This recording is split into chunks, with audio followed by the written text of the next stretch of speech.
Man, what is happening, my YouTube family? Of course, it is your boy B New coming at you on this Thursday morning. The rain has finally ceased and we see the sun start to appear, so it's going to be a great day as we soak up the sunshine and want to send positive vibes out to everybody. So now that that is out of the way, let's go ahead and get right into it. So as we all know, there were a few games around the NBA yesterday, and we'll touch on that here in just a moment.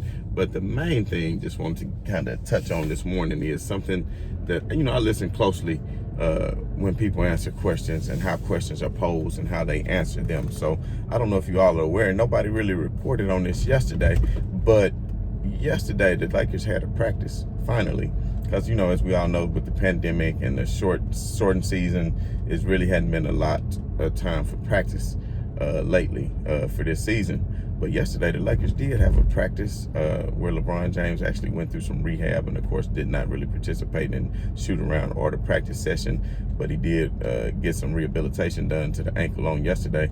But, of course, after the practice was over, they had a post-game presser. And of course, two of the people that were interviewed was the head coach, Frank Vogel, and Drummond. And I listened closely to what each of them had to say when different questions were being posed to them. And one of the main things that really stood out to me was Drummond was asked about how he felt about the other night and not being able to be out there in the waning minutes. And there wasn't Anthony Davis playing as the center. In a small ball lineup, which he may realize that he won't be a part of when they go to, some of the end of game situations when they have a small ball lineup, when they move Anthony Davis over to the 5 spot. But they were asking him, how did he feel about Marc Gasol being in at the 5 spot at the end of the game and him being on the bench and things like that. And his answer actually was a very good answer, and it really gave me hope to team chemistry and cohesion, because a lot of times when you have disarray in the locker room, it can lead to things on the court not going the right way and being unsuccessful as well. So his response to that, he actually said that Marc Gasol has been the most supportive person on the team since he's arrived. He said him and Anthony Davis are very close, but he said as far as any kind of help that he needs, understanding the defense, understanding what spots to be in the Lakers offense, understanding where he needs to go, he said he leans heavily on Marc Gasol for these type things, and that Marc Gasol has been more than supportive. That Marc Gasol has offered to give him help as far as learning the offense and things like that. So it's good to know that they don't really have a rift between them and that they both really support one another. Now, the other night we did see him cheering Marc on and, vice versa, and Trez cheering them on. But a lot of times you can see that on the sidelines where quarterbacks and stuff get pulled and the backup quarterback going in and they doing well. So they'll clap and they act like they happy. But like Drake say, I got fake people showing fake love to me. You know what I'm saying? So you just never know if that's fake support or not. I mean, of course, you always want to be in support of your team, but, underneath it all, are you really supportive? So it seems like that they are, and hopefully they can get the rotation together. Now, with all that being said, let's move on to the question that was posed to Frank Vogel. So, of course, I don't know if, some of the Lakers columnists and beat writers and television analysts who actually cover things out there in KTLA and things like that actually subscribe to your boy B New and listen to what I've had to say. But they posed a question to him again, but it was so funny because they didn't really want to step on his toes the way they posed the question. They said, well, Frank, not trying to offend you is what they said, but why haven't we still seen Marc paired with Trez? Why hasn't that been the case? We haven't seen Marc paired with Trez, so what's going on? And is that something that you guys looked at, and is that something that you've considered? And of course, Frank Vogel, with his usual self, says, oh, yes, indeed. As soon as we got Drummond, that's something that we considered. That's something that we talked about and we had heavy discussions about. He even went on to say when he was in Indiana, he played 2 bigs. But the part that really kills me, he said, his first thing he said was, I cannot play 2 centers. It's hard to play 2 bigs in today's NBA. You can't really get away with playing 2 bigs. And the first thing I thought of was, don't you play Anthony Davis and Drummond together? Aren't they 2 bigs? And although I know Anthony Davis is accustomed to playing that 4 spot at the power forward, I mean, it's still 2 bigs. And you still have to do your rotations on defense as well as offense. But what he basically was alluding to, and don't get me wrong, I get what he's saying. What he was alluding to was on the defensive end of the floor, it would be hard to match up, especially when teams go out and play like a 4 guard and 1 center. You know, a lot of teams that play that small ball lineup. Now, I understand if they playing 4 guards and 1 center, then that's not what you're going to see. But I'll be very interested to see tonight, because that simply is not the way the Clippers have been playing, especially with the absence of Serge Ibaka. Because Serge Ibaka has been out for quite a while with the soreness of the back, and he's been getting rehab. But from what I hear and from what I've been reading up on, it doesn't seem like he's going to be back anytime soon. And to me, I think that would be a great matchup for the Lakers in the first round anyway. So what it's probably going to come down to, and as you can see, that they keep switching back and forth between the between the Nuggets and the Clippers, between 3 and 4, kind of like the Lakers keep switching back and forth with Dallas for the 5 and 6 spots. So it just all depends. It's going to be interesting to see how it boils down to the end of the week, the end of next week, to see where everybody falls. But either way, I think the Lakers have a favorable matchup, whether they be playing Denver in the first round or whether they'll be playing the Clippers in the first round. So either way, I find it a favorable matchup, especially with Jamal Murray being out for the Nuggets. I just don't really think that they pose that big of a threat. And speaking of the Nuggets, we know one of the games that the Nuggets played last night was against the New York Knicks. And the New York Knicks was one of the hottest teams in the NBA, winners of the past 10 out of 12, if I'm not mistaken, and playing really good basketball. And as we all know, what the Knicks did to the Grizzlies the other night and how well that they have been playing. And Stephen A. Smith just really touting the horn of the New York Knicks and saying, they're the best team in New York, blase, blase. So the Knicks actually came out and got dealt with pretty handily by the Nuggets. And we know the Lakers have a game coming up against the Knicks soon. And I don't necessarily do the like opponent things, but if that gives you any kind of indication, the beat down that Jokic and the Nuggets put on the New York Knicks on yesterday, then that's a good sign for the Lakers that they should be able to have a pretty close game, if not beat the Knicks pretty handily, the same way that Denver did. But at the end of the day, it's all about matchups, but I think they match up fairly well against New York as well. But one thing I will point out, and not trying to make any excuse for the Knicks, but they were on the road in Denver, and New York only comes out to Denver once a year to play, because we know the East and the West only play each other twice, home and away. And with that being said, that then there could have got the best of RJ Barrett and Julius Randle and company. So at the end of the day, Jokic came out and went ham. He had like 22 points in the first quarter. I want to say he finished with like 34, but he came out and established himself early. There was nothing Taj Gibson or anybody else could do to contain the Joker. So the Joker did his thing, and I think he's trying to solidify himself for the MVP. I know a lot of chirping and people are hollering out Chris Paul should be the MVP, but I just don't really see it happening, and I don't think there's anything wrong with Jokic being the MVP, especially if he's keeping his team in the top 3 or 4 in the West, and considering that their star point guard went down with injury. So that's only a testament to how great Nikola Jokic has been playing. So I don't want to hear all these narratives created. I just want to do everything that's fair. Now, had LeBron James missed a little bit less time and came back and won all these games, because after Embiid went down, LeBron was in perfect position to go ahead and take over that MVP and win his 5th one, but it was just not to be. But LeBron James would much rather have his 5th ring than his 5th MVP. I can guarantee you that. So after seeing Denver and New York yesterday, it only made me realize that I'm still sticking to my guns of the Lakers winning the finals, because not only that, if you go back and see other games that were played yesterday, then you would have saw the Atlanta Hawks take on the Phoenix Suns and put the beat down on them boys, like 135 to 103, if I am not mistaken. And it was a pretty closely contested game all the way up through halftime. It was a pretty close contested game, even through much of the 3rd quarter. But then the Hawks just started to pull away. Trae Young made some pretty good plays, got the ball inside to Capella. What's my boy name? not Ginobili, you know what I'm talking about. Gallinari did his thing. And I think Atlanta is a threat. People want to keep overlooking Atlanta, but if they get heated up and they start to play the way they're capable of playing, Atlanta got a pretty deep team. I think they can go 9 to 10 deep in the playoffs and give anybody a run for their money in each game, as long as they playing hard basketball. So that really makes me think. Like I said before, if you go back a few weeks ago and look to my videos before even the LeBron James injury, and even after, I was saying that these are the upper echelon teams, and the upper echelon teams of the West is the Phoenix Suns. I said it was the Los Angeles Lakers was on that tier by themselves, and then the next tier was the Clippers, and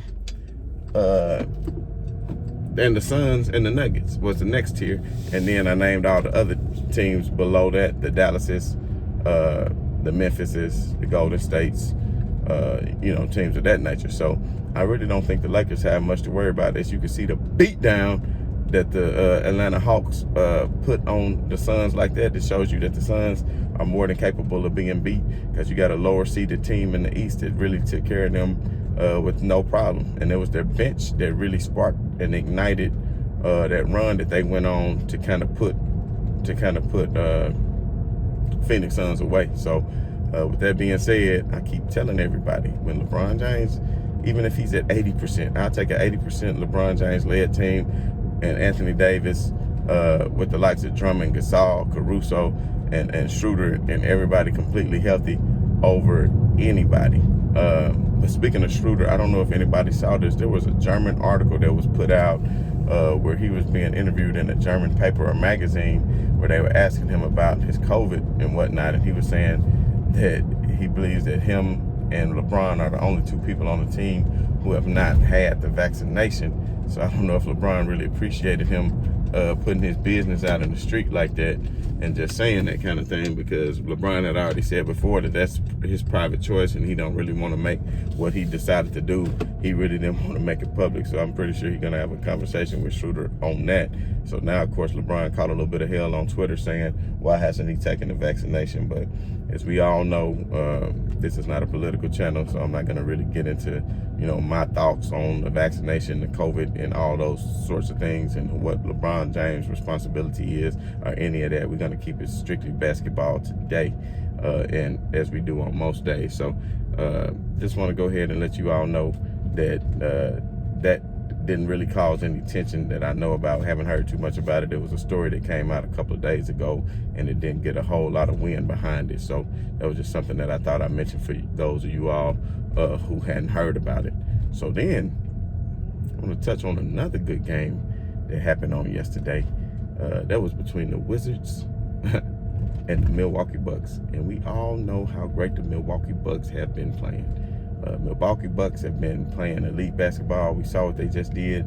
To Brooklyn this past week, playing them on Sunday and then again on Tuesday, if I'm not mistaken, and taking care of business. So we know that Giannis and everybody is really geared up for this playoff run. And of course, we know the Wizards are fighting for the play-in, and right now they currently sit at 10th, and they want to try to get into the 8th spot, which is not impossible, but looking more and more highly unlikely. But we do have Toronto that's 3 games back at that 10th spot, who might be trying to get in there themselves, and they've been playing great basketball as of late, as you all know, for the way they played the Clippers and the way they played the Lakers. But nonetheless, Westbrook and company and Bradley Beal had a great game as usual. I think he had like 40 points, and he's right there with Steph Curry as far as leading scorers in the NBA for this year for the scoring title. So Beal had a hell of a game, but Westbrook once again did his thing. And I know a lot of people don't like Westbrook, but you have to admire his game and what he's capable of doing, and how he gets other teammates involved, and how he fights for rebounds. And I know a lot of people say he's a stat pattern, and there has been some instances where he has went out of his way to get an extra rebound or something at the end of the game to get a triple-double. But that's always happened. Like, that's always happened. Big Shot Rob, who has, 7 rings, has 1 triple-double his whole career. 1 triple-double. And he remembers it too. one triple-double his whole career, and he could have had another one. He still gave one of his teammates hell who had missed a shot at the end of the game because he kept trying to get him his triple-double. So let's not act like people aren't aware of statistics and weren't trying to get triple-doubles. It's not a new thing. It's not like he goes out every game, oh, let me get a triple-double. No, because if you look at the percentage of the games that he wins when he has a triple-double, they had like a 75 to 80% winning percentage when he does have a triple-double. So if triple-double goes hand in hand with winning for Westbrook, then there you go. And last night, I want to say he was a little bit short of the triple-double. Put in the comments if he was or not, because I didn't even check the stat sheet. I just didn't hear anything about it. I don't think he got the triple-dub. And then you see they lost, but they only lost by 1 point. And at the end of the game, Russell Westbrook took the charge from Giannis and actually fouled Giannis out with 2 minutes to go. And you would think that the Wizards was going to go ahead and get the go-ahead victory. However, it was just not to be.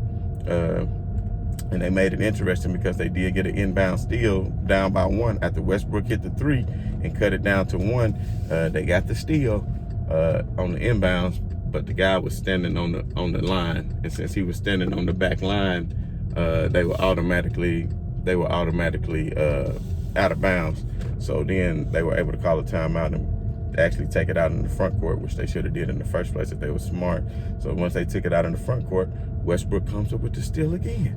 But it was only 1 or 2 seconds left, and they heaved up a half-court shot that almost went in, but didn't quite go in. So that left the Wizards a little bit short. But that just shows you how great a basketball they're playing to be able to fight with the Wizards like that. So people better to be able to fight with the Bucks like that. So teams better have their damn radar up for the Washington Wizards, Bradley Beal and Russell Westbrook and company, because they out here not taking any prisoners. They not out here just playing games with people. They are serious about trying to win basketball.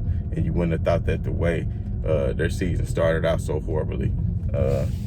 And another great game that happened yesterday was, of course, the Memphis Grizzlies continue to do what they do so they can remain in the play-in tournament and remain in that 7th or 8th seed that they keep fighting for. So a lot of people was on Ja Morant head not too long ago because Ja was saying he was a top 5 at least. And that's the type of confidence that you want that your young players to exhibit.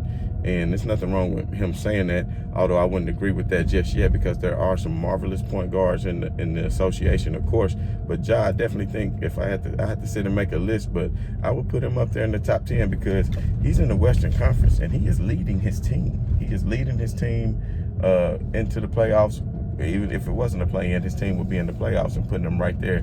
And that's with injuries to they really second best youngest player that they have, in my opinion, in Jared Jackson Jr., who just recently came back after missing most of the season. So Ja Morant went ham at the end. He was hitting threes. He was hitting the step back. He had like 37 points, and he made sure that the Memphis Grizzlies won. And that's what you want to see out of great young players. So I think Ja Morant has a great future. And if any of you haven't really watched him play, pull up a highlight reel of the young guy.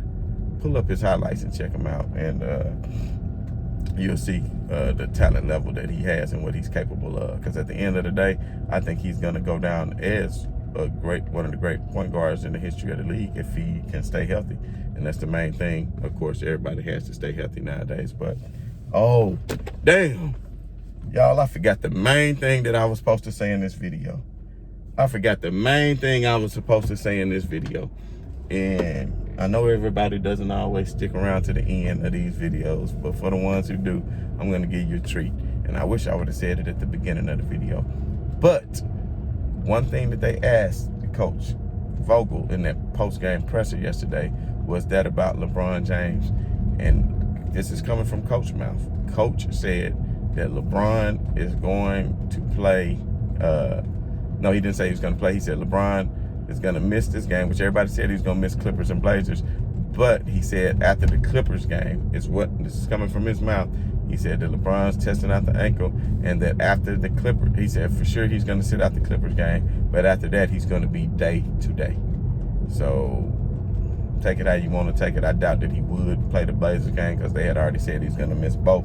But if he's day to day after the Clippers game, I would imagine, depending on how that game goes, if the Lakers can pull off the victory, I think he'd probably sit against Portland even though I think they would need him against Portland because they don't match up that well against Portland without LeBron James. With LeBron James, they match up very well against Portland. But another tidbit that I want to point out too is he said that Taylor Horton-Tucker had a calf strain and that he is going to be questionable for tonight's game against the Clippers. So doubt if we see THT tonight, which is a big blow to the Lakers because, you know, they are already short on ball handlers with starting Caruso.